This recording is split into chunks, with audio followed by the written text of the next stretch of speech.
John Cena as Peacemaker 139. CNN. The opening credits for Peacemaker feature John Cena and the rest of the cast in a choreographed dance number that is joyously goofy, setting the tone for what's to come. If only this HBO Max series spun out of the Suicide Squad was consistently as good, despite, and partly because of, the freedom afforded writer-director James Gunn to utterly cut loose. In what feels like a very Marvel OUS maneuver, Gunn planted the seeds for the show in the Squad movie released in August, moving Cena's weapons expert assassin from an ensemble to center stage, surrounded by new characters and bizarre sci-fi style threat to humanity, albeit at a very slow-moving pace. Cena's bulky physique belies just how comfortable he is playing the clown, and Peacemaker allows both him and Gunn an opportunity to indulge that in the most R-rated manner possible with precious little adult supervision. Having as much fun as they appear to be is, alas, another matter.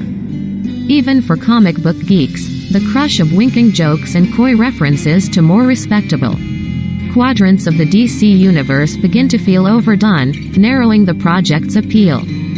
Similarly, although some of those insider-ish moments are clever, as often as not they're simply juvenile. Granted, that general attitude worked for Deadpool, and even if the attraction is limited to a cultish contingent, that's probably good enough for a streaming service looking to build loyalty, like CNN. HBO Max as a unit of Warner Media. Even so, Peacemaker feels a little too committed to playing in the superhero genre's small ball zone. After his near-death experience in the movie, Cena's Peacemaker is released into the custody of an elite team, charged with performing assassinations to stave off an existential peril basically hiding in plain view.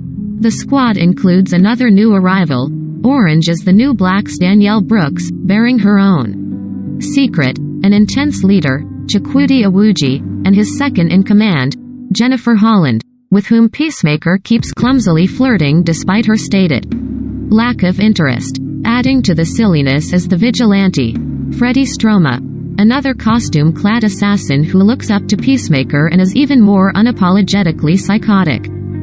Eventually, the various strands begin to coalesce, but Gunn, who wrote all 8 episodes, and directed several, appears far more enamored with the overall atmosphere than in advancing the story, indulging in detours and musical flourishes along the way. That includes a grim subplot involving Peacemaker's dad, Robert Patrick, a white supremacist whose history is dark even by the show's anything goes standards. At 8 episodes, Peacemaker represents both a fairly breezy binge and an illustration of the excesses that streaming enables as an enticement to attract big-name talent. While there wouldn't have been much theatrical market for a dedicated spin-off on HBO Max, already the home to DC series like Titans and Doom Patrol, it's more ammunition to retain hardcore fans, and creatively speaking, all bets are off. By that measure, Peacemaker doesn't exactly miss, at least for those predisposed to buy into it. But even allowing for that, and Gunn's shotgun approach to comedy, nor does it completely find its target. Peacemaker premieres January 13th on HBO Max with its first 3 episodes.